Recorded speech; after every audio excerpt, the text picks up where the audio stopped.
Hey, Nikki. Hey, Selena. Hey, everybody. Hey, y'all. All right, all that sounded real fake. That's okay. Let's It's skip not, that. though. Yeah. It's not. It's real. Well, it's exciting It is. because today is season 2. We are there. Yeah. I wanted to start off with something that I was hoping, okay, I'm going to say today, I'd like for us to carry this through a good portion of the season because I think it sounded like a fun thing to do, unless you hate it, and then we'll drop it. Okay. Okay. But I found something, I didn't find it, but I heard about something called the Proust questionnaire. Are you familiar with this? I was not. Only that you've told me we're going to be doing it today. Why are you telling the secret? But I haven't looked into So what I told Selena beforehand is that I have not looked into it at all. So I am only familiar with it because you've mentioned it to me. I still do not know what it's about. Yeah, okay. So That part's true. its origins are that it is like a parlor game that was popularized by Proust. Okay. He didn't invent it.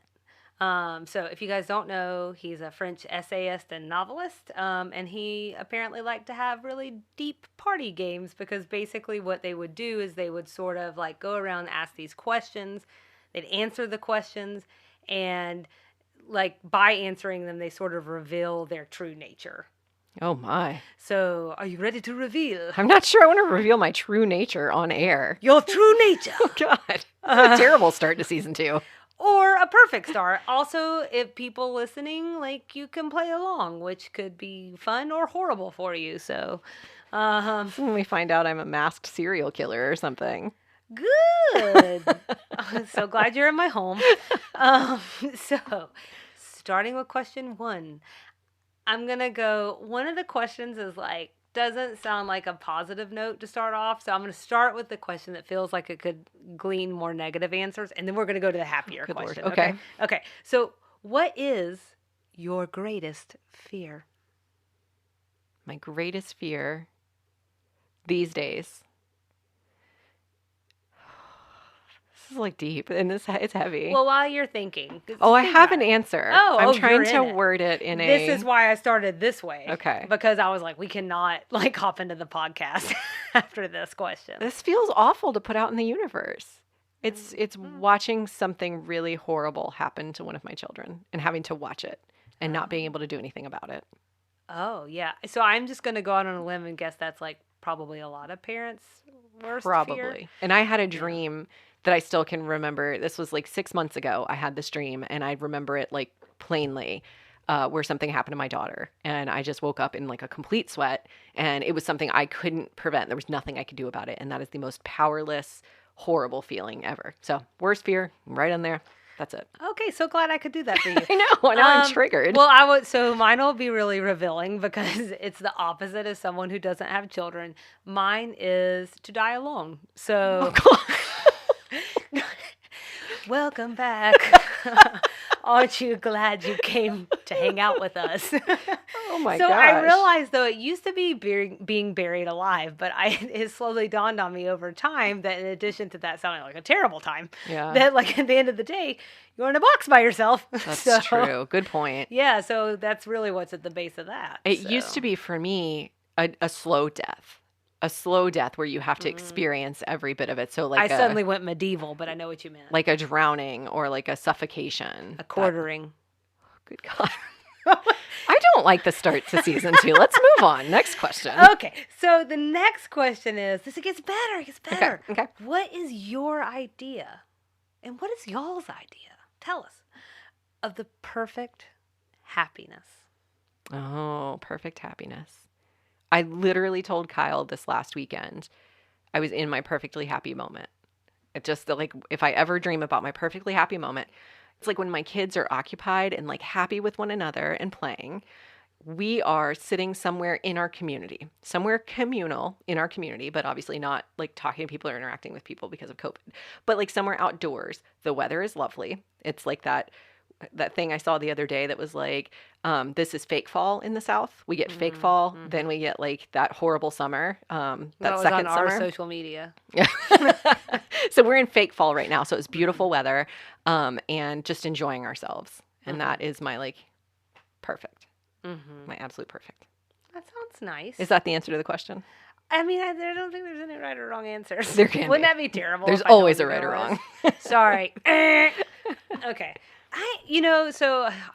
This is the kind of question that's a little difficult for me to answer, and it's going to be kind of funny, I think, because it's like twofold, I guess. Part of me would be like anytime that I'm traveling, that is like not actually like traveling, but wherever my destination is, and it's just this thing where I'm telling myself in my mind like you may never be here again, so drink in this moment, like everything that you're seeing.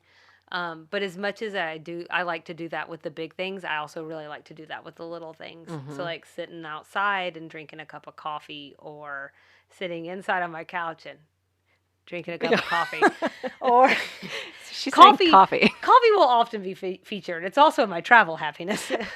But you know what I'm saying? Like it's just those moments where you just like are enough like here and in the moment that you are telling yourself be here and be in this moment, be present. And anytime that like I feel like I am letting all the other things melt away and being a human being and not a human doing, which so often I know I fall Mind into blown. that trap. Oh yeah. That is perfect happiness. And podcasting. This was a nice transition from worst That fear. was better than death, right? Okay. So there you go. I like that. 2 questions in the book. Okay. Are you learning more about me? Is there an answer at the end? Are you going to tell No. me? Oh, I thought I was getting a score or something. There's no means to an end. Oh, well, I'm not going to work so hard then. Oh yeah, don't work hard. Is that it? That's it. Oh, that was just 2 questions. I'm gonna ask a couple every. Oh, okay. Podcast. Got it. We're on the same page now. Understood. It's when she looks to me because we're about to jump into season 2 of Designing Women. So for season 2, Selena and I have done a lot of talking about what did and did not work this season, what we liked, what we want to do differently. So we'll start, before we even get into our episode description, we'll start by talking a little bit about how we're going to do some episodes differently this season.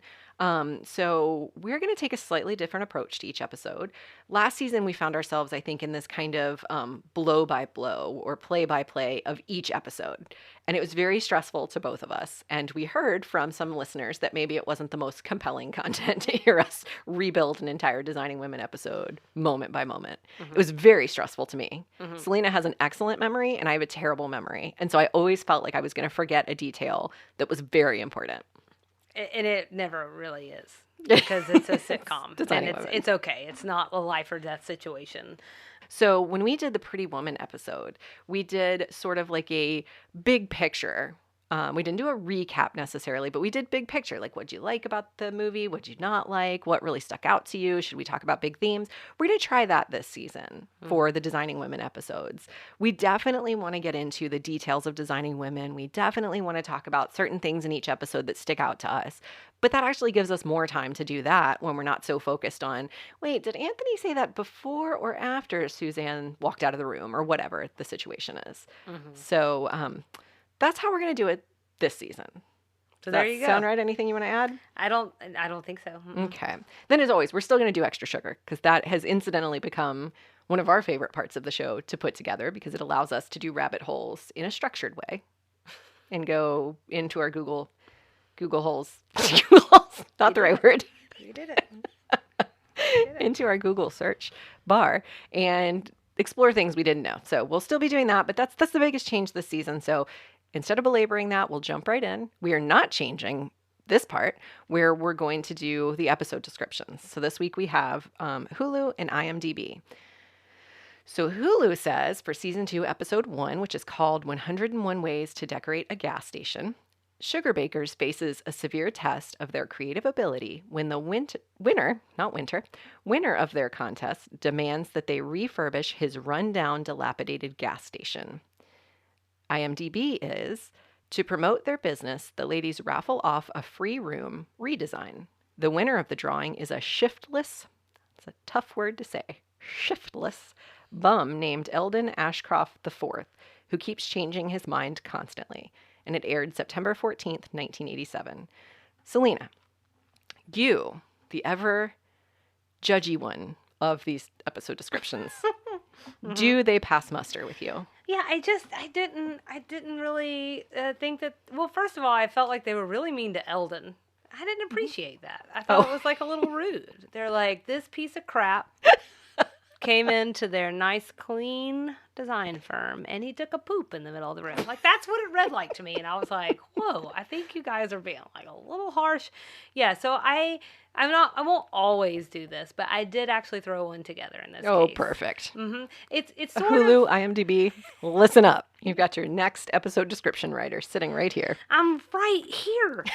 And I like some of it. Like some of it was absolutely correct. So, anyways, You sound like you're about to offer like feedback to someone. Like, it's not all wrong. I liked pieces of it. Like, you used the word "the" a couple of times. That was excellent. I took full chunks.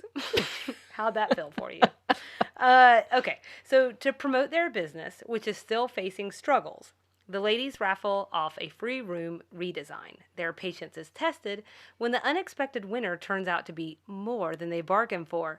But is it possible everyone learns a lesson by the end?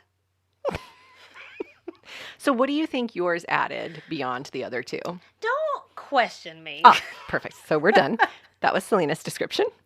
Moving It, on. it still leaves a little intrigue, but it doesn't poo-poo on Eldon, who we don't know. It doesn't make him sound like you shouldn't call anyone a shiftless bum. Like, I feel like that's the lesson here.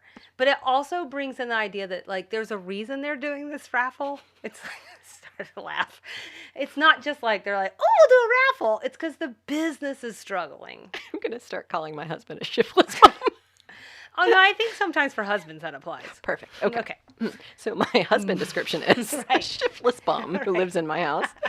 Okay.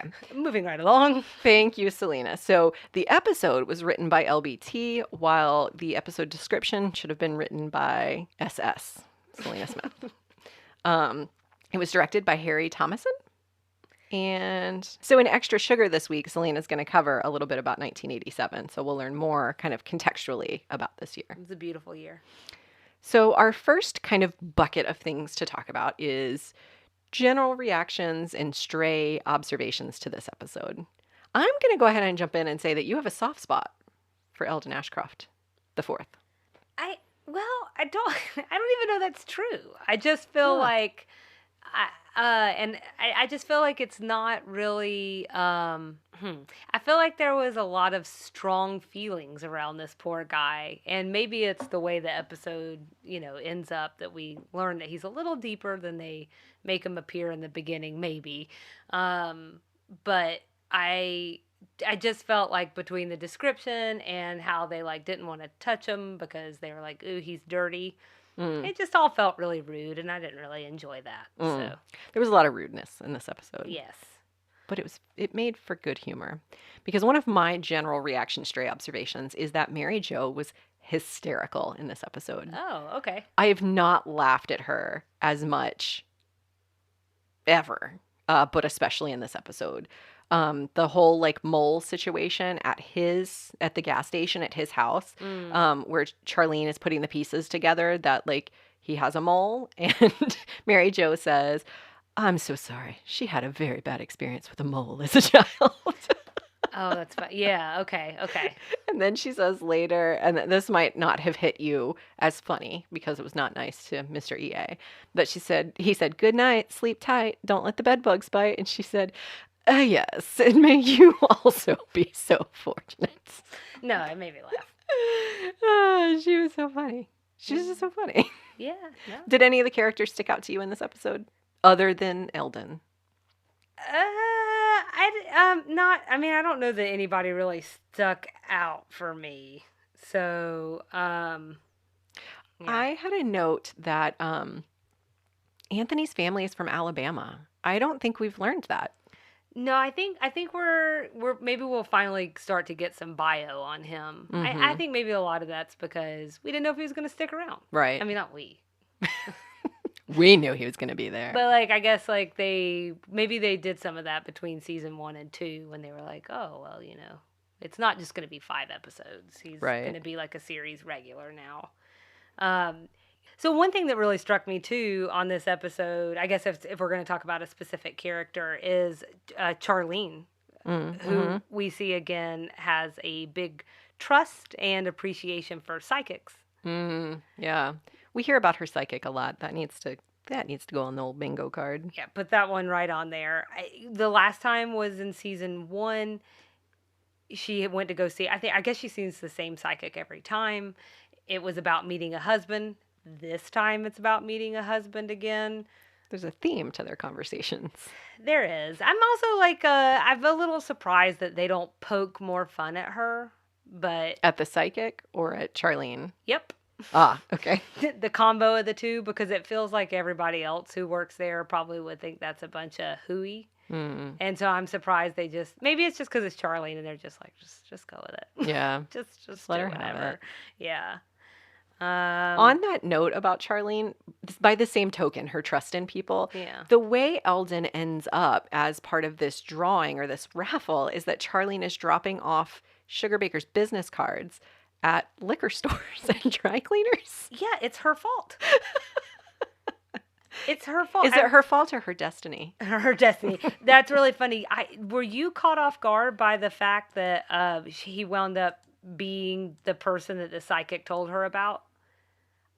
I don't know how that one got me, but it did. What do you mean? I didn't expect I didn't expect them to write into the story that Eldon was going to be the Oh, guy with the mole and oh, the really? and the initials EA. Oh, Yeah. I okay. didn't know that that was going to be like the whole a better part of the episode whole is her trying to storyline. figure out whether or not this is her future husband, which obviously she's, for the reasons that the show bills, not excited about that.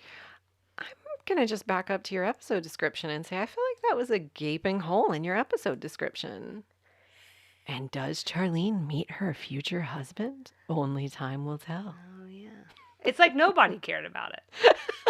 But it's the whole thing the episode is like kind of built around, but it was just like pass.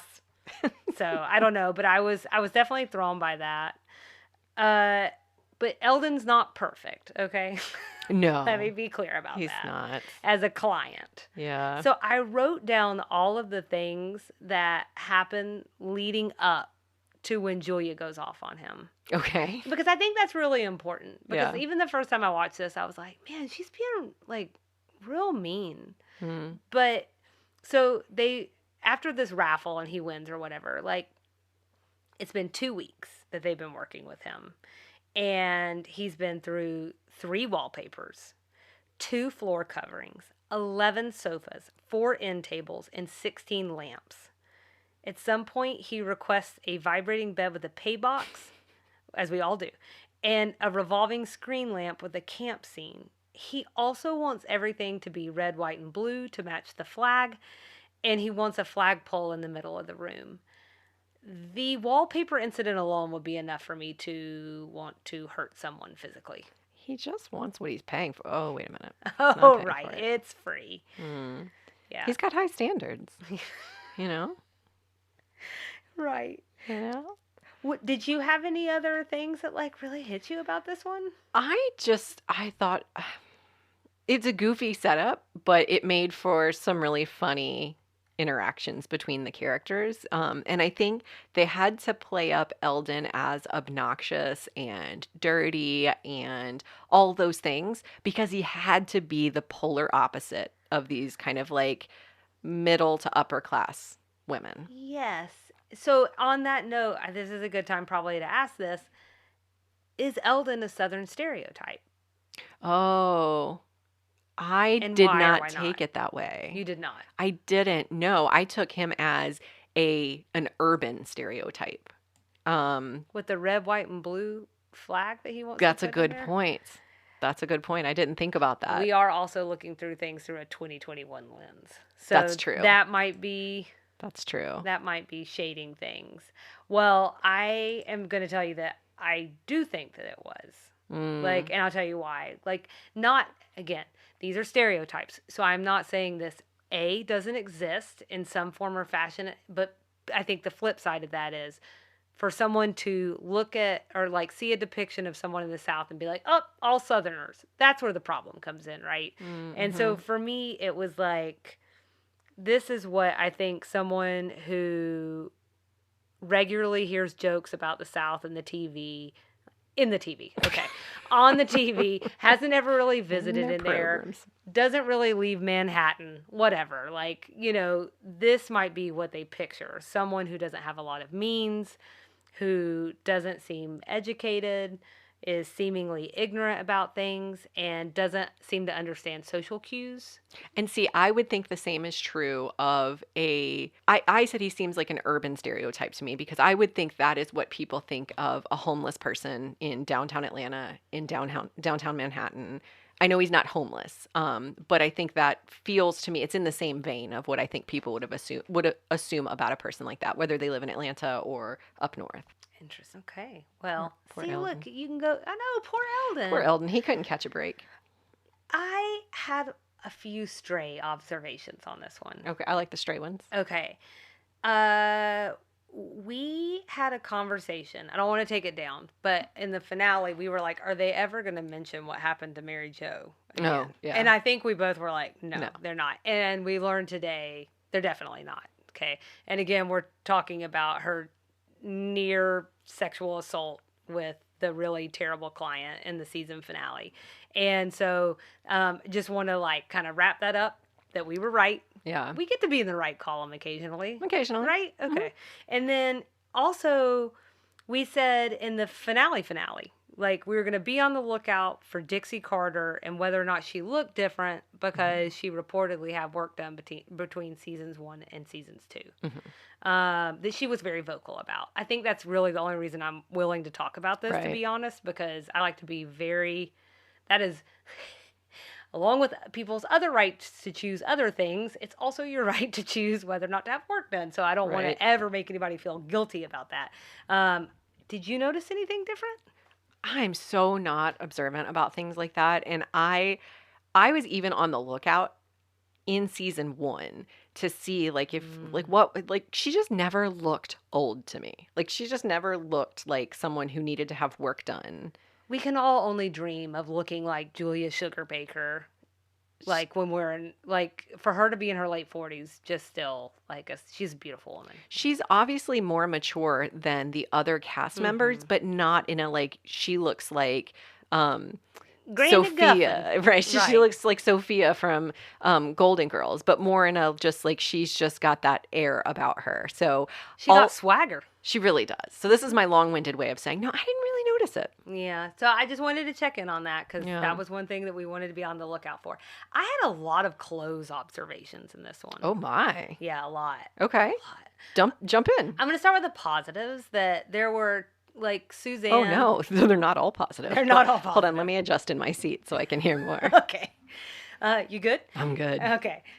So Suzanne at the beginning is just wearing a really beautiful green color. I feel like do you actually remember this? I 'Cause do. Okay. I think it was like more of like an emerald green. And then it's interesting because then as a sister, like, Julia was also rocking some green in the episode. It was actually, Oh. she was wearing like a really beautiful green skirt, like right when she was ripping Eldon a new one.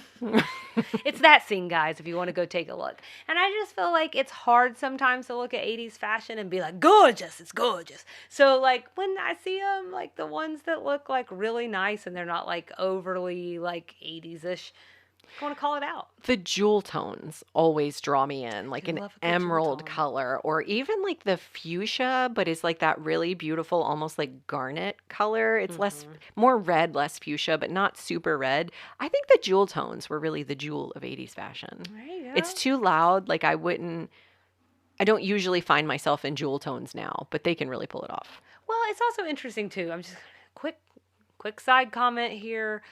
Like, this idea, a lot of times when there's like these 80s parties and these 90s parties, everybody's just like trying to look like crap, kind of. So they Oh, put together yeah. like all the worst, most hideous things. Yeah. And it doesn't, I mean, yes, like it captures almost like these more stereotypical things, but not like this like daily business wear and things like that people are wearing. So it does feel like very different. It's not like any of these women are coming in like neon oversized sweaters and tights Right. and leg warmers. Yeah. So the other thing that I wanted to say real quickly is that we're getting some repeats on outfits. Oh. So, first of all, Not observant. in the raffle scene, Charlene is wearing a purple dress that she wore in the Monica episode where her high school friend comes back. How do you remember this? Because I can't forget those puff sleeves. No. It looked like, because I remember thinking that the dress reminded me of the Wicked Queen in Snow White. And then there she is again in these puffed purple sleeves. It's just like a really standout dress. Fascinating. Okay, so you're going to love all this then, because I also saw Suzanne is in a rerun. No. Refuse to believe it. It doesn't even match her character. No. But she is in the very last scene where I'll take a picture together, and she's still acting like a butthead. She's like moving away. She's like, don't touch me. Anyways, she's in the peach dress that she wears in the beauty contest, which is the pageant episode. Oh, man. They were not expecting us to watch these 2 seasons back to back on repeat, were they? They just didn't even know what they had coming down the path. They thought they were going to get away with it. But they're not. I am on the case. Thank goodness. Anyways, so one other thing that we were on the lookout for was Mary Jo was finally supposed to get a wardrobe upgrade. Right. So earlier when you were talking about Mary Jo like being your standout character, I think you heard me go when you were asking questions because all I could think about was her terrible kimono outfit in this one. Oh, no. I don't even remember that. Are you serious? Yeah. This is why I should always have the show pulled up when we're doing this. Anyways, I'll show you. I was just like, it was swallowing her 100-pound body. And she's so petite. Yeah, I know. She's so petite. She's beautiful. Justice for Annie Potts. See, and I was focused on her personality, her gleaming personality, and all you could think about was appearance, Selena. I'm so surface. Do you have any stray observations or anything in that hit you there? I just have to ask the question. Okay. We have to talk about the cheek sneak when they were trying to find the mole on Eldon's cheek. Sure. Do we need to be clear about which cheek it is? Do you have someone in your life that would ask you to do that and you would say yes? Because I have to tell you, that's a lot of different things going on there. I did not think Julia was going to be Charlene's cheek sneak partner. I would have thought Mary Jo. Oh, okay. Yeah, I get that. But is it possible? So that's like 3 different things. So let me start, and then I'm going to go backwards to your question. Okay. So you're confused that it was Julia. I agree. I don't think that Julia would normally be willing to pull down a man's pants while he's passed out on her couch. Mm-mm.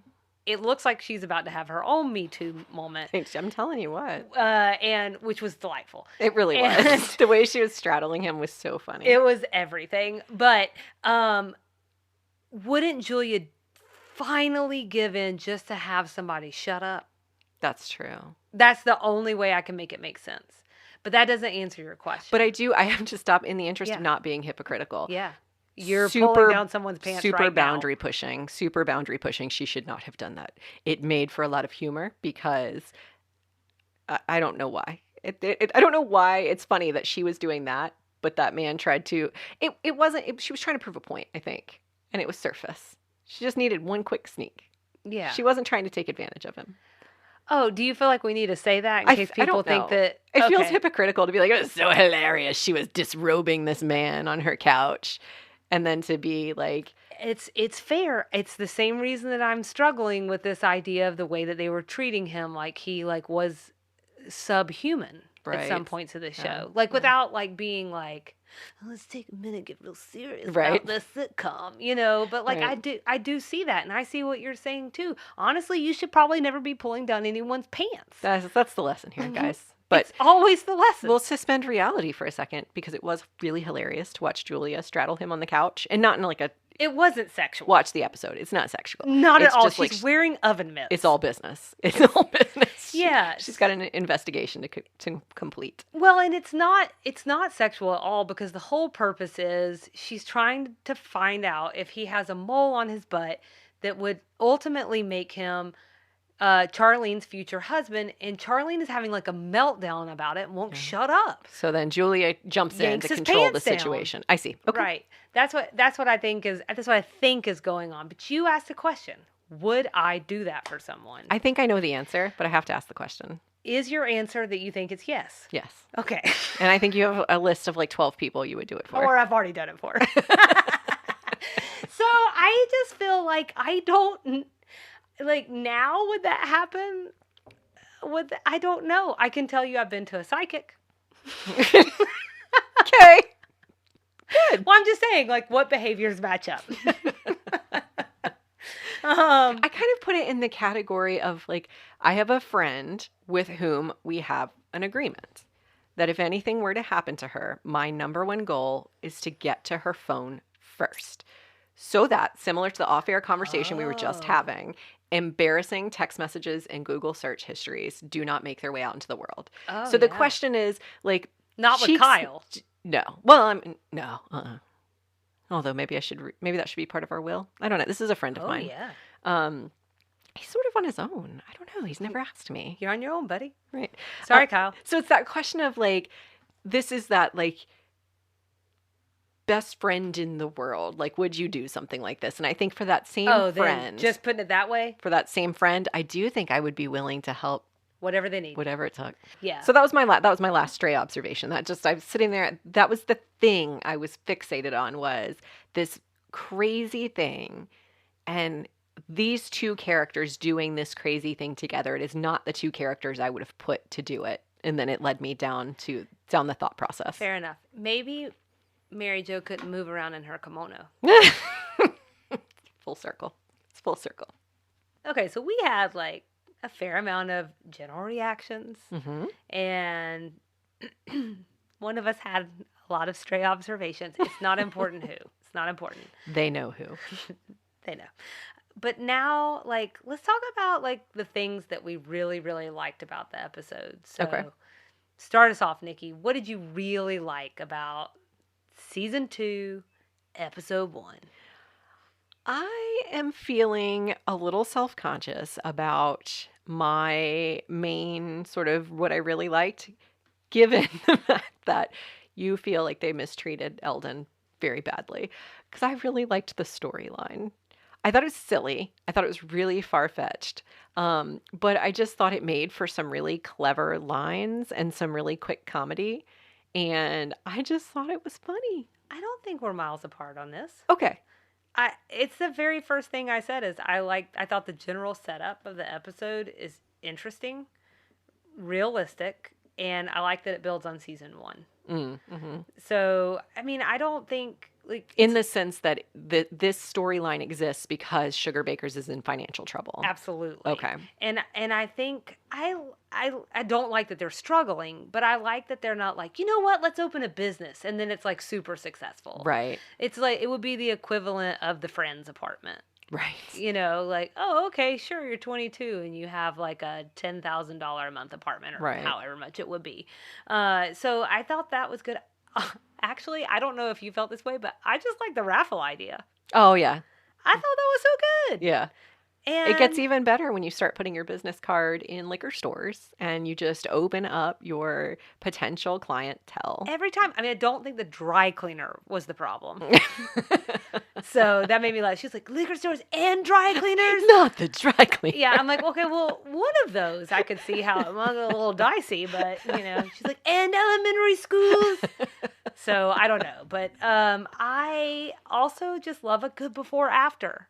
Oh, yeah, yeah. You know, and by before after, guys, I mean like before, look at this place, and then after, look at this place. Like that kind Right. of before after. Storyline that brings different people from different walks of life together. That's what you were talking about at the top. Mhm. Love it. So that was my only other thing to say that I really, really loved was the overall concept of everybody's worth knowing. And we've talked before about how Julia can be, she's supposed to be open-minded and liberal, but in practice, she can be really closed-minded and very classist. Mhm. I think she is hypocritical in the way that she judges Suzanne for some of the way that she approaches like money and class. But they're like the same. Julia's not that far off. So No. I liked how we got to see both sides of that coin, and it circles around to this nice concept of everybody's worth knowing, and you bring this level of person together with this level of person and they realize they're not that far apart. Yeah. Absolutely. So I loved all of that, the merging together of hearts and minds. I loved it. It's a wonderful. Uh, I don't know why. So you had a couple of lines that for Mary Jo that really made you laugh. After their initial consultation, Eldon comes back into the gas station slash house slash area, and not to retrieve his cigarettes, but his cigarette butts. And it shouldn't have made me laugh the way that it did, but it just really cracked me up, which I can't even explain it, but it really got me. We've already talked about the mole scene, but that was a highlight for me. Oh, that was so funny. And when Anthony comes in and Julia says, Anthony, he's like, what is happening? And she's like, Anthony, it would take far too long to explain, but basically, we've ruined the business and taken up with this person since you've been gone. Right. So I thought that this part had, like, it was absurd and it was ridiculous. And we've already talked about that, except, like, we both admitted we would also, like, do the same thing. So maybe it's not that ridiculous, but it had the crispest, funniest lines, I thought, of the entire episode. And it's the first time we've seen Anthony since Grand Slam Thank You Ma'am. Good The grief, baseball really? episode for those. Oh, that didn't strike me. Yeah, because he wasn't in the finale. Oh, righto. Yeah. This idea of everyone's worth knowing. Yeah. So this lesson is sort of weaved throughout the episode, and I like that the lesson learned came from Eldon specifically Yeah, because they were treating him as less than. right. And my one critique would be, shut up, Selena. One critique would be that I wish that they would have really just have let him be someone who reads O. Henry versus having turned that into a joke. Being surprised that he reads O. Henry. Well, he was like, oh, I just picked it up in a Trails magazine. Right. But, like, I wanted him to, like, have, like, Right. a nice collection of books. Or I see what something you that nobody- mean. Like, I thought, like, I didn't feel like they needed to make it into a joke, but it's fine that they did. Right. It's fine. And I liked that. I liked how the whole episode ended, honestly. Like, it was a little hokey, but I liked it. I mean, they all come together. They decorated his place, and I actually really liked that gas pump that they turned into a fish tank. Oh. I thought that was real cute. Because you know my one thing I didn't like? The gas pump they turned into a fish tank? No. The final end? design of Eldon's place. Oh. Did you know in Christmas Vacation, the neighbor's house? Oh, yeah. It's all like black lacquer and like red or maroon. That's what rich meant then. Oh, I know. And it's not for me. Yeah, it is very late 80s, early 90s. It just doesn't where everybody's look... like toilets black for no apparent reason. We You know were, what I'm talking about? we were at a restaurant with a black toilet the other day, and it was very disarming. And Did you leave immediately? Landon was like, Mommy, have you ever seen a black toilet before? A black potty? And I was like, yes, Landon. Yes, I have. They're not my favorite. I want to see what's going on when I'm in a public space, you know? If you peed on the toilet, I need to know about it. I need to know. Yeah. We stayed at this is my Charlene rabbit hole for this episode, apparently, because we stayed at an Airbnb one time that had a black bathtub. In a black shower, and I cannot tell you how disarming. It's disarming, right? And super uncomfortable. Yeah. Did not like it. It just like, I think, again, they're going for this look of like luxury, and I get that, but at the same time, like, I think then again is like, you know, it's like fashion, sort of. Yeah. Like, time moves on and things change, and I think it's just the same way that we realize, like, no, you want those things to be lighter because it opens up the space. I just want to know it's clean. I also want to make sure that no one died in there. I just want to know it's clean. So if there are blood stains, I need to know.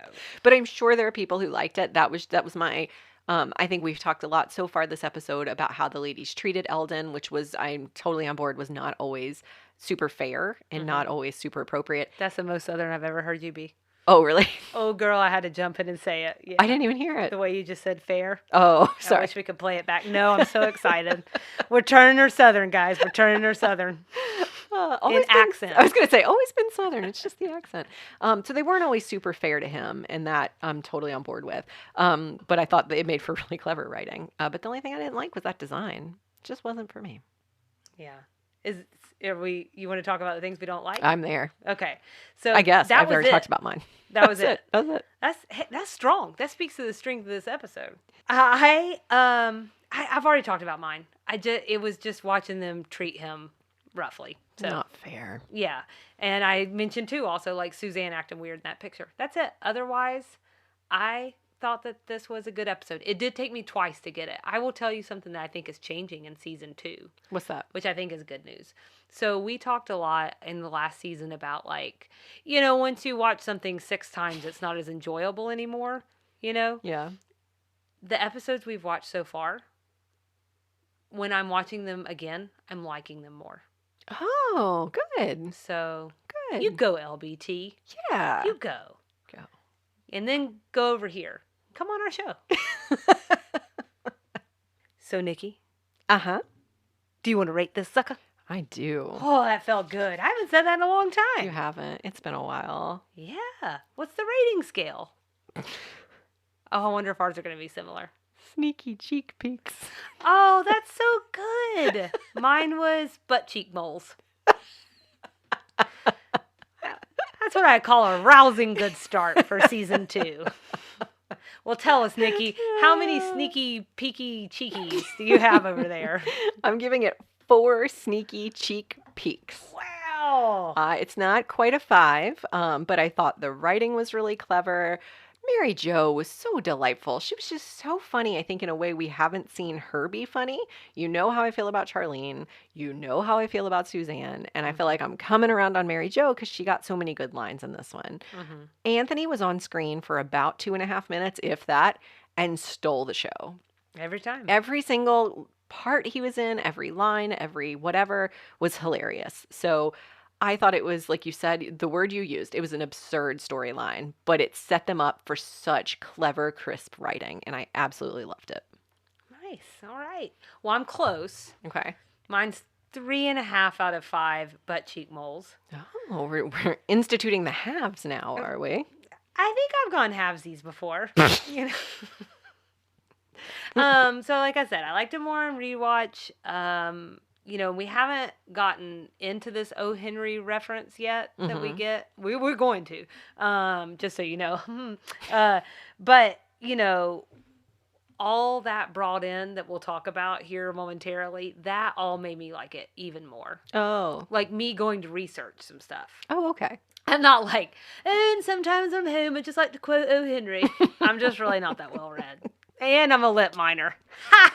So, I like it when art takes on issues of class, status, and wealth. Mm-hmm. And I like it when our characters learn a lesson. Yeah. So it was hitting all those marks for me. I've said it before, I'll say it again. Mold check. It was just funny. It was just good.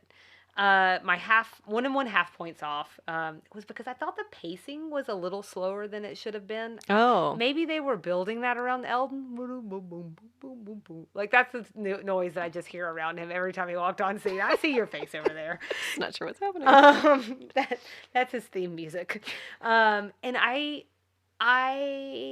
didn't love this one as a premiere. A premiere it did not make for me. But that's why I took that 1.5 off. But otherwise, I thought it was a really, really solid episode. Oh, good. Now, do you remember what a combination of 80s Southern or unknown references I do. was? Okay. I Did you do. have any? I have one. The Atlanta Journal. We have the same one. Oh, okay. Go Do you, on. Are you Pointing at you. So I'm putting this one here because obviously it's Southern. Mhm. But it's now known as the Atlanta Journal-Constitution after the merger of 2 separate papers. I knew the papers merged at some point, but I had to look up when it happened because I had to know if it was like what was happening here. So the merge happened in 1982, but according to my research, the titles weren't actually combined into one paper until 2001. So the show is accurate. It would have been the Atlanta Journal. And then the other one was the Atlanta Constitution. Yeah, I think only the weekend edition is like what went like was the real true combination of the Mm-hmm. two. I was like really surprised that it was as late as '01. I did think Mm. it had merged like more officially before then, and then Yeah. the masthead and all of that. Yeah. But also, I think it's because I still haven't come to terms with being as old as I am. Correct. I think that's the biggest problem. So I was Righto. like, well, '01 was like 3 days ago, right? Correct. And then I was like, oh, I'm old. Right. Righto. Okay. Anything else on the AJC that you wanted to share? Nope. Okay. The only thing I'll say, I got two things. One is that it is the largest daily paper in the Southeast, so go us. And then Margaret Mitchell wrote for the Sunday paper. I did know that. Yeah. I found that in my research. Yeah. And Yes. Margaret Mitchell wrote Gone with the Wind. Yes, I found that in my research too. I should be very clear that I did not just have that AJC fact in my back pocket. That feels important. 80s things. What you got? I had Desi Arnaz Jr. was a reference early in the episode. Okay. He was probably like 80s and earlier, but I'm putting him in the 80s bucket. Reading the newspaper in line at the bank. Encyclopedia Britannica and the Same. concept of like all the encyclopedias. So much wallpaper. Oh, good one. Like wallpaper's coming around again. It is. But my lord, they talked about wallpaper so much. Yeah. And the vibrating bed with a pay box. All right. Well, I think our lists are pretty similar there. Now, I did have reading your coworkers a news story from the physical paper. Mm-hmm. That felt pretty 80s or dated, I think Yeah. we decided for this one. I do have a question for you about Desi. No, I was afraid you're going to ask that. I have literally nothing written down about him. Oh, perfect. Then I'll ask anyway. Perfect. Why are you considering him an 80s reference? Because we don't have like 70s or 60s references or like references to Lucille Ball. And he's not Southern. So that's the category he fit for me. Junior, Mm-hmm. the son. Mm-hmm. Okay. Southern things. Well, now I feel like I need to dig into your skepticism of my lumping. No. Did you put him somewhere else? So we sort of broadened the category of references I had to look up or we need to talk about. And so I threw him there. So I threw him over there. Throw him over there. So, okay, we both did the same thing. We didn't know where to put him, but that reference stood out to us. We knew he needed to go somewhere. We needed to talk about Desi. We need to talk about Disney. Yeah. That's like the title of a movie, I think. Put that on the list of things for us to do. So, Southern things. Biloxi, Mississippi, which is where Charlene's psychic is from. Mm-hmm. Valdosta, which is the city in South Georgia. The quote, 2 winners got down on the floor and just beat the tar out of each other. Don't get more Southern than that. And then outhouse.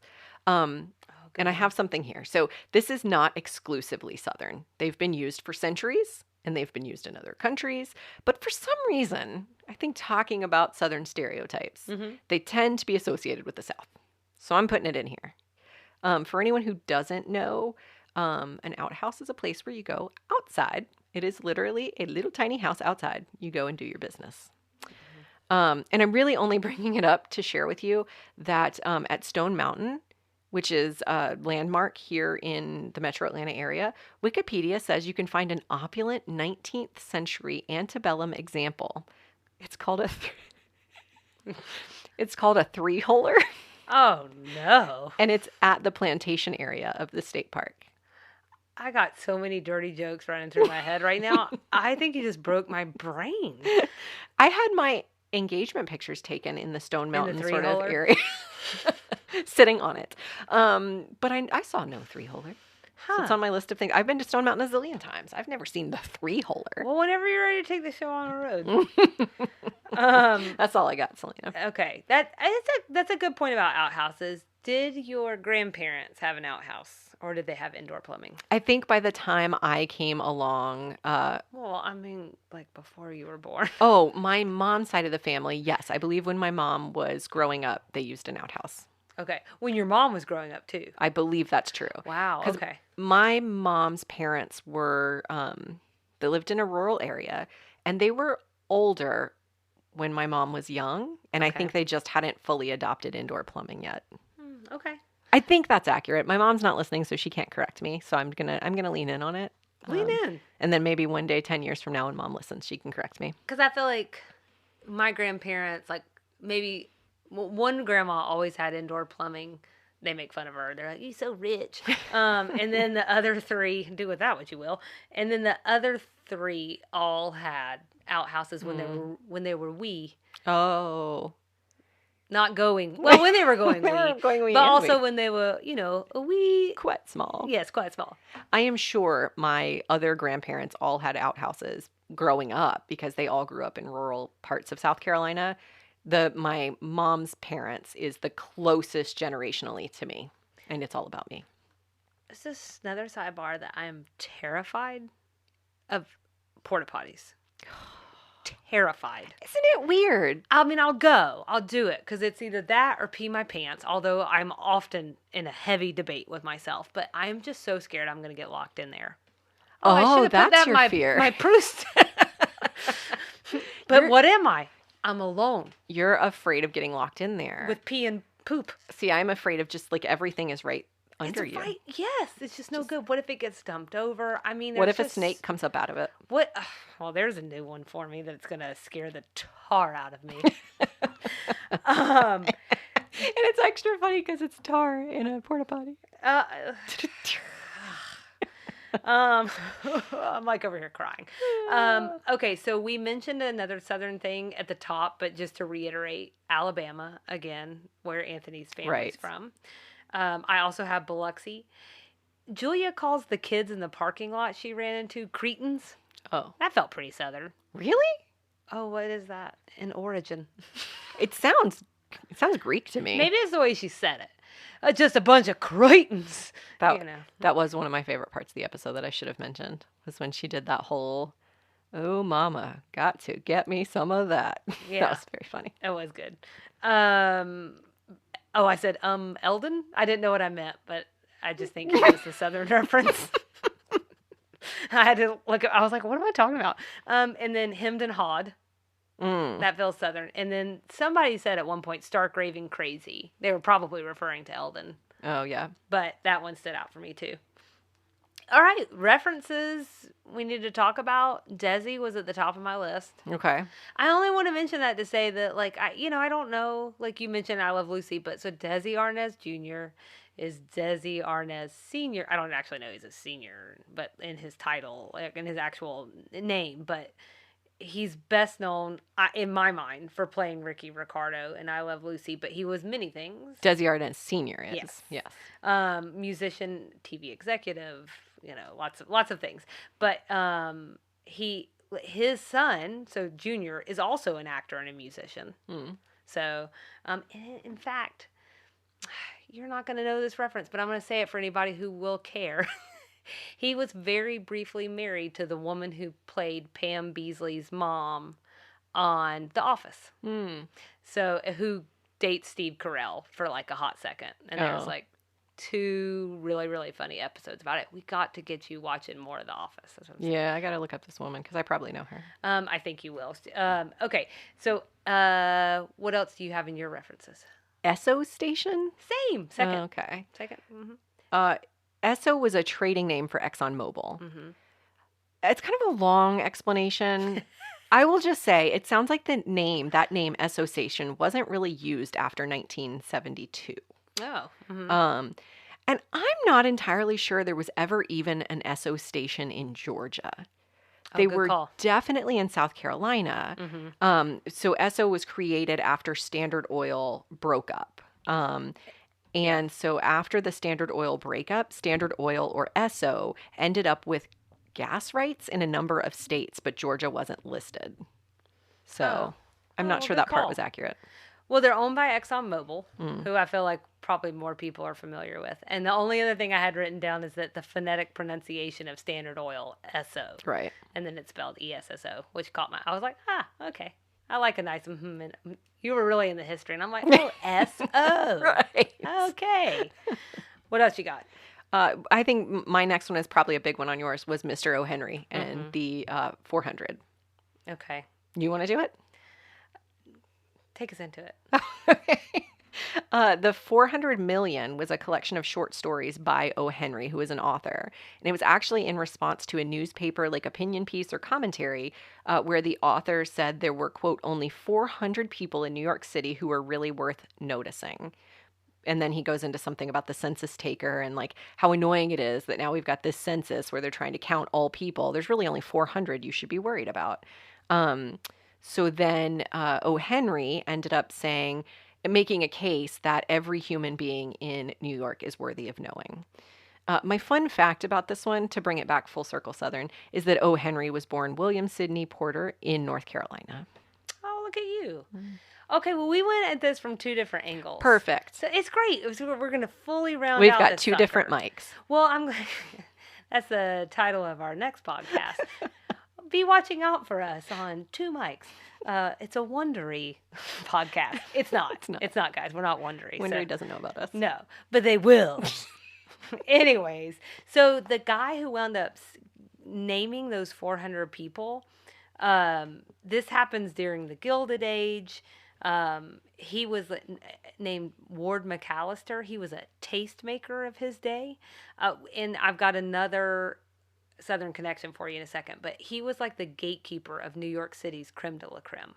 So that's why he winds up naming these 400 people. And one of the things that I read was that like he was just the reason he winds up naming all of these people officially, because they like released a list of these people's names, is because he was annoyed because they kept getting it wrong. You don't even have the right 400 people that only matter. And there's our Southern connection. He's Southern, which is kind of funny. Okay. Yeah, you were like, why is this New York guy got this Southern accent? So Ward McAllister is actually from Savannah. Oh. And so all these upper crust names wind up being published in the New York Times because of him. Everybody's pissed at him because they didn't want their name published. Oh. People are so weird in the Gilded Age. But anyways, so he gets a lot of backlash over it. And I'm just going to say again that we may have a lot of problems, but Americans are funny. We're not always doing our best, but we are funny. So when all of this happens and everybody's mad at him, the papers start calling him, instead of McAllister, they start calling him the Make-a-Lister. Perfect. That just really got me. But anyways, so yeah, I am glad that you talked about O. Henry and brought in that piece of the pie, because I think that's really important. And what we're trying to say, guys, if you take away two things from this, don't pull down people's pants. And also, all people are worth knowing. Thanks for tuning in. No, I'm just kidding. We've added a new section, cut lines. Yep. So, like, all last season, we had this whole thing where we realized Nikki astutely Googled, and I mean, you can say that, but I Googled for designing women's scripts too, and I couldn't find them. So that's how she is good. I'm terrifying. And I just am here. But so what we started doing was comparing scripts, and almost every episode we're sitting here talking about lines that got cut out. And so we were like, let's start officially tracking them. So I just want to ask you, I counted 5 places where lines were cut. Same. Okay. And was there anything that felt like, because we don't want to go through all of them, but Right. did anything feel like a misstep to you? That they shouldn't have cut? Yeah, that like it made the show like less clear or something. They're not less clear necessarily. There was one at the very beginning where Mary Jo and Suzanne are talking about psychics, and the line ended with Suzanne saying something like, if I want something to happen, I just go out and make it happen. But there's more. After that, the cut line is, that's because you haven't seen the receipts this month. We're going to be lucky to break even. Mm-hmm. That was a really long-winded way of me saying it added urgency to this situation they're in. So we're doing a podcast. You guys, that's the definition of a podcast. The long-winded way of saying something. Right. Yeah, so that was one part that I thought was a misstep. And then there was this newspaper thing that was floating in the background. Yeah. We talked about the Atlanta Journal. So Eldon has, they've engaged the Atlanta Journal to tell his story. So that, not his story, to tell the story of the redesign of the gas station because the women need some press. And at some point in all of the action, right before Julia, I think, after Julia goes off on Eldon, someone says, I'm thinking Charlene, Julia, Eldon, no, please don't go off half cocked and talk to the newspapers. We can discuss this calmly. Then somebody says there's nothing to discuss. Then he says something about the cold day in May in the actual episode. The point is they leave off this part where they say, please don't go off half cocked and talk to the newspapers. And the idea is like, please don't go ruin this for us. It's this reminder that this is urgent for the women. This is a big thing for them. And as you and I both know, all press is not good press. And just being in the newspaper is not always a good thing. And it's obvious the women don't want to become a bad story because they need this financially. So those 2 points together, I feel like underscore the urgency of the business side of things. Okay. So I had that one as that last thing. I like your perspective on that. I think it makes me less annoyed with our ladies. Oh. Because for me, when I read it, it was just my cutting that line is what where they're really saying like basically this is about the publicity for us. And it is. It definitely is.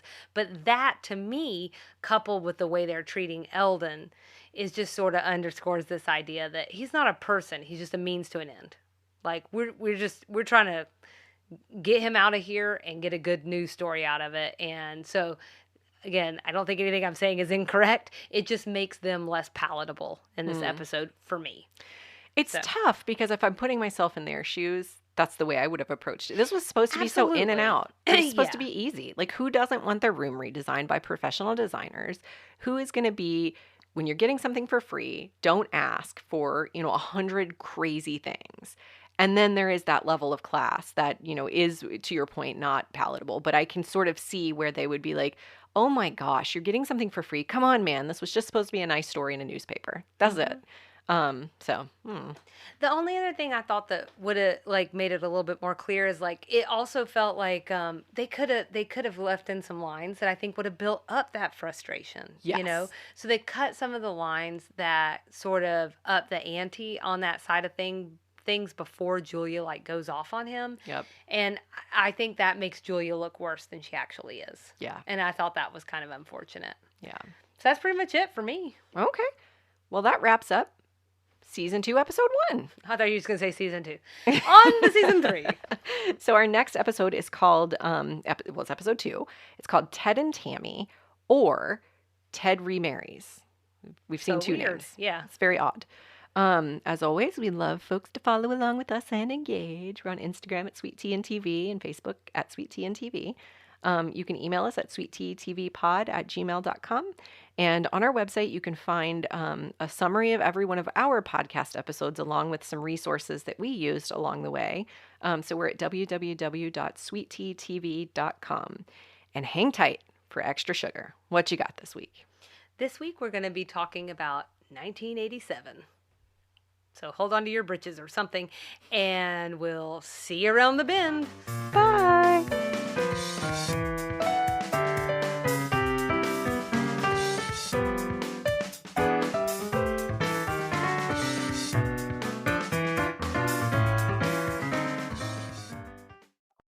And welcome to this week's edition of Extra Sugar.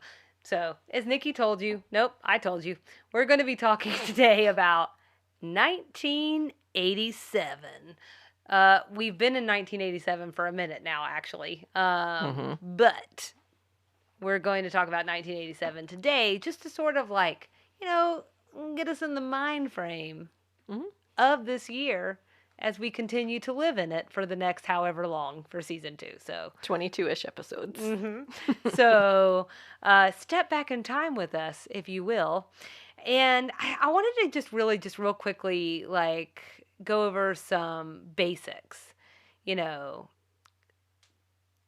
prices are different. That's really what you need to know. The dollar doesn't go as far today as it did then. That's what you need to know. Although I'm waiting for like my grandparents or something, any of them to be like, you don't know how high the gas prices were.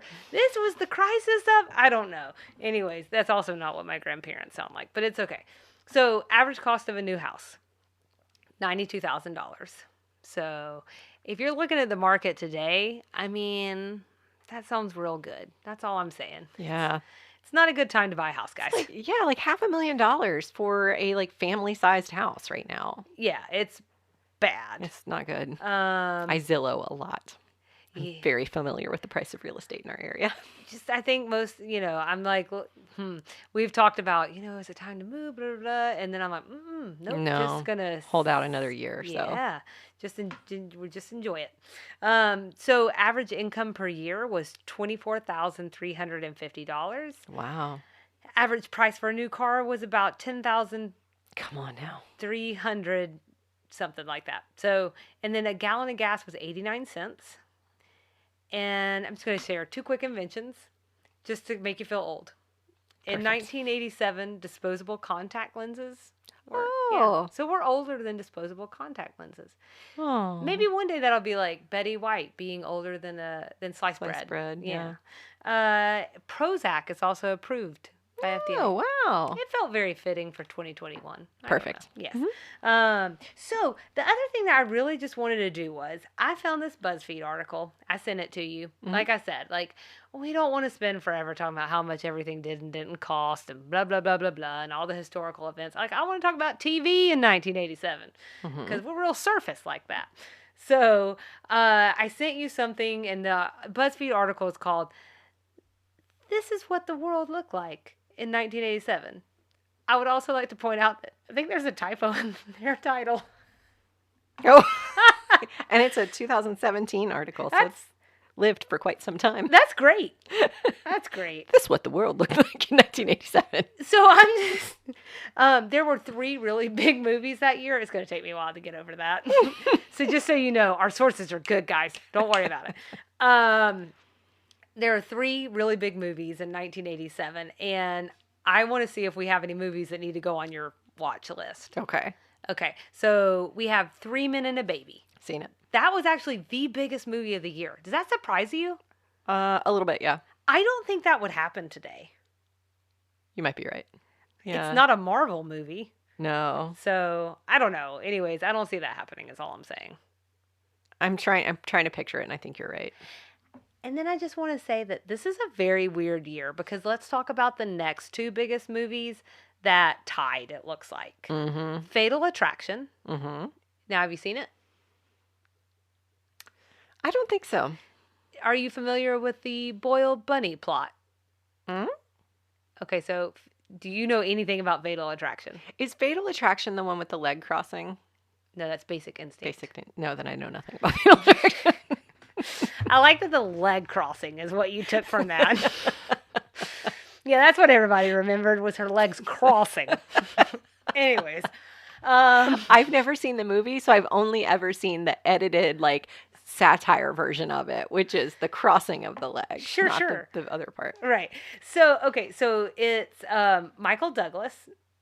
I'm like getting really close to my screen. I'm like, that's all right, right? I know, that's why I was holding it up. So I can't. You're I don't know old. how you're seeing that then. And then also Glenn Close. Now, I have seen Fatal Attraction. So Okay. he's married. Uh-huh. They sleep together. Perfect. This is good. This is good. They're like, they have an affair. Mm-hmm. And then the whole point of the movie is like, he drops her like And a bad she's obsessed habit. with him. Yeah, because so it's really terrible for lots of reasons, but mainly because we turn this poor woman, and I just feel like back then it was like a cautionary tale for men, and I feel like today like people might look at this and go like, is it perhaps Michael Douglas's fault? I'm not saying the things that happened were right, and no, you don't stalk someone's family, but maybe you also don't cheat on your partner. So, anyways, the other movie that tied with that one would be Beverly Hills Cop Part 2. Mm-hmm. Have you seen that? I think I have. The fact that you're having to say, I think I have. Mm-hmm. Mm-hmm. So actually, there is a connection to this episode. While I'm thinking about it. So I don't know if it's actually 2. I think it might just be Beverly Hills Cop singular. Mm-hmm. But the guy who plays Eldon plays a bad guy in it. Oh, really? Yeah. Oh, interesting. Look at us with the full circling Full again. circle, man. Yeah. 1987 was a big year for him. He got to play a shiftless bum, And oh no, you said it was the original It one. might be the original. Oh So darn. nobody Sorry. wants to hear me go through all of that, but Fine, fine. so then there were some really big teen movies, so let's do some checking in on that. Okay. Have you seen Can't Buy Me Love? I have. Okay. On VH1. Oh, okay. Well, They used to play it after school a lot. well, the platform, whatever platform is fine. Okay. Perfect. Okay. And have you seen The Lost Boys? I have not. Lost Boys is really good. Is it a drama? But would you really think it's good in 2021? Probably not. I mean, it's a movie about vampires. Oh. Mm-hmm. It's like Twilight before there was Twilight. Yep. I feel like I've seen the trailer for this. Yeah, I mean, like Kiefer Sutherland's playing like a teenager in it. So it's all very, I don't know. All right, and then Some Kind of Wonderful. Absolutely. Okay, good. Absolutely. That's a good All right. movie. If you guys don't know, that's more of like a romantic movie. It is not a rom-com. What? Drum. A romantic-romanity. How do you put a A romantic? rom-drum. Is that a thing? It is now. A drum-rom. Rom-drum. Yeah, I like a that better. rom-drum. Rom-drum. Yeah, that's good. Okay. I'm sure it's a thing. I'm not clever. I wanted to talk about, we're not going to go through every one of these guys because there's a lot of them, but we do need to take a stop at the big teen heartthrobs Oh, please do. for 87. Okay. Please do. Because I've got a question on this one. So we have Michael J. Fox, okay, Kirk Cameron, Mm-hmm. okay, River Phoenix, Mm-hmm. and Bruce Willis for teen heartthrobs. How old was Bruce Willis in 1987? I did look, actually, because I was like, what? Anyways, he was 32. That feels weird, right? That does feel weird. I'm trying to think because, so we were having this conversation recently about that show, Never Have I Ever on Netflix. Mm-hmm. The super hot guy, and I'm forgetting his name right now. Who's 40? He's 29. I would think so. So if you have a character like that playing a teenager, then a 29-year, that's how a 32-year-old becomes a teen heartthrob. Yeah. So I don't know what Bruce Willis was up to in 87. That's an attractive man. I'm glad who is on that show now.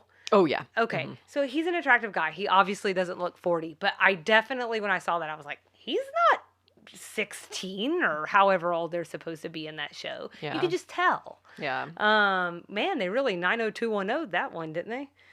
I'm looking at these covers though in this article, and I'm seeing Bon Jovi on both covers. I suspect he was not 17, 18 at the time. Tom Cruise. I'm also seeing Tom Cruise. Mm-hmm. Maybe 1987 was a weird year. I mean, I think, yeah. I'm like, all years are weird. I can say though with full certainty, I get the Michael J. Fox and I get the Kirk Cameron. River Phoenix, I'm not super familiar. Like, I know everything he did, but I just like, he's never been a touchstone for me. But Kirk Cameron and Michael J. Fox definitely are. And we watched that show we talked about several weeks ago that's like a behind the scenes of movies on Netflix, and one of them was Back to the Future. And I was just looking at Michael J. Fox thinking, I bet the girls loved him because he's adorable and he looks super wholesome. Charismatic. Oh, so cute. Yeah. I just love him anyway. Maybe River Phoenix wasn't a touch point for you because he did pass. Yeah, but in like 93 maybe, right? 93, 95, something Yeah. like that. Yeah. I don't know. I think there are a lot of people our age, though, that feel very connected to River Phoenix. Mm-hmm. I just never felt that. I think Yeah. it's tragic, obviously, and Sure. I know the story, but I don't feel a huge connection to him, but I'm sure he's adorable. Sure. Now it feels like the other way. Like, Oh. I don't want to talk about teen boys. You know what I'm saying? But see, I don't He may feel have weird not about been. it. He may have been like 20 or something. I don't 'cause feel we weird were about it. younger I would have then. been too. Right. Right. Totally justified. Right. What a hot 12-year-old then. I'm just kidding. So skipping on down to number 6, just because I see that some of your ladies are there. Mm-hmm. So we're talking about top 10 most watched TV shows in 1987. Guys, I'm sorry to say that Designing Women is not among the top 10. Not according to this article. No. But we do have Cheers, and we have Growing Pains, and we have... The girls. The golden ones. The Yeah. golden girls. Yes, the other female cast. That other one. Yeah. If there's going to be 2 female, just pick one. And it's going to be the golden girls you should pick, according to the critics. That's right. And then we also have the debut of Full House. I Mm-hmm. mentioned that one specifically mainly because kids love that show now, which I just think is so interesting. And Do they here in love the last several years, Full House or Fuller House? they love Full House, which because it was on streaming platforms. I don't know if it was specifically on Netflix, but that's what wound up making Fuller House come back. Doesn't it feel 1987 for Full House to have premiered feels very early? Again, I Yeah, would have only been maybe. 2, although it should track because we're about the same age as Mary Kate and Ashley I Olsen. think some of these, like, I had that feeling looking through a lot of these things because I don't remember things from when I was 2, Right. but I have very vivid memories of watching Full House, but that's because it was in reruns. Yes, I've seen almost all of them. Yeah, so I think that was a lot of that. Now, so here's something that says that the Muppet Babies make it into Happy Meals. Mm-hmm. That was apparently a big thing in 1987. My question for you is just, were you a Muppet Babies fan? Yes. Okay, so you watched the cartoon? Mm-hmm. Yes, great. It's really good. Just needed to say that. Muppet Babies. We don't get an actual premiere of The Simpsons as its own standalone series, but it first premieres on the Tracy Ullman show that year. And just to say, that is still on the air. Yep. So that is nuts. I mean, I think they've broken every record yeah. ever. Mm-hmm. It's crazy. Aretha Franklin was the first woman inducted into the Rock and Roll Hall of Fame in '87. First woman, Yeah. 87. I feel like I probably should have looked up when the Rock and Roll Hall of That was Fame the started. question that was going through I'm my waiting head. for it to be like 82. Well, you're over there. Google it. um, and I also have my own personal thing that I'm very excited about because it says that gym dolls were very popular that year, in addition to micro machines, which I have very vivid memory of those commercials. 1983 was when the Rock and Roll Hall of Fame was established. See, this is why context is important. Come on, BuzzFeed. You're missing a word in your title. So you just covered gem dolls. Can we talk about pogo balls? How dangerous do those look? So I had a different reaction when I saw the pogo balls. Okay. I went, God, that looked fun. Oh my God. It's like this ball surrounded by a platform. And it's literally just the ball and a platform, and you're supposed to just jump on that. I don't know, one, how you balance. What an incredible feat of core strength. But yeah, it's like moon shoes. Do you remember those? Yes. I had a pair. Oh. Yeah, I'm surprised my ankles work because that is like rolled ankle century. Or rolled ankle. I don't know. It's where you roll your ankles. It seems like that's exactly where it would happen. Yeah.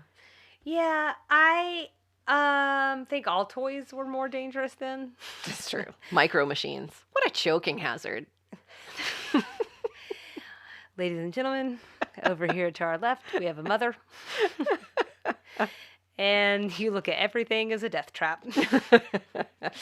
So the only other thing that really, really, really caught my attention on this one was Red Bull Oh. debuted In Austria. '87 in Austria.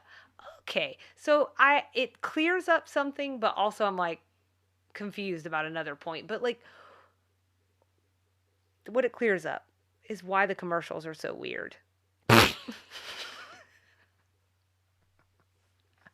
I'm just saying, I doubt that Austrian sense of humor is the same as American sense of humor. So I'm trying to say it's just Okay. different. It's the way that like some people don't understand British humor.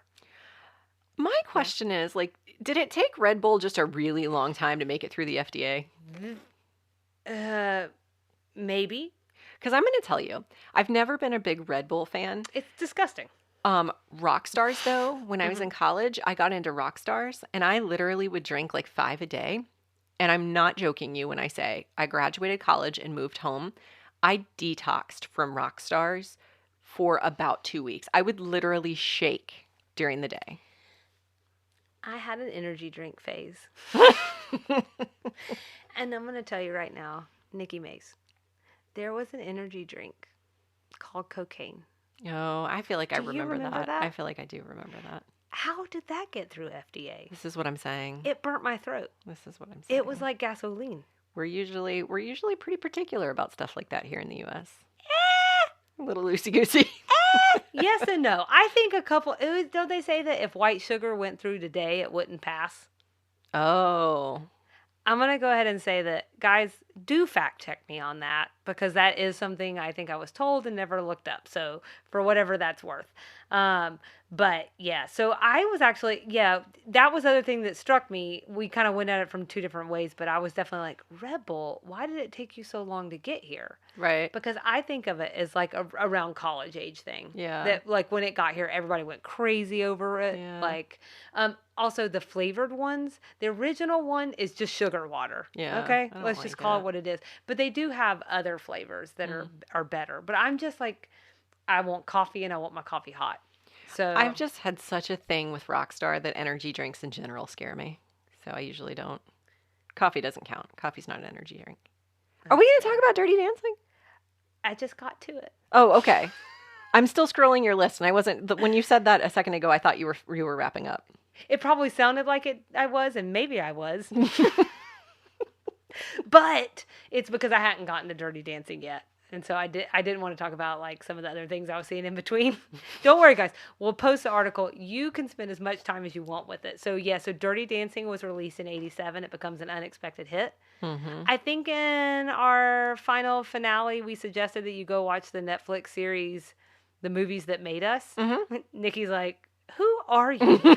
Anyways, so they talk about Dirty Dancing in that, and if you are a Dirty Dancing fan or not, it is just very interesting how they made that movie. And it shouldn't have been a hit, but it was. I loved it. So good.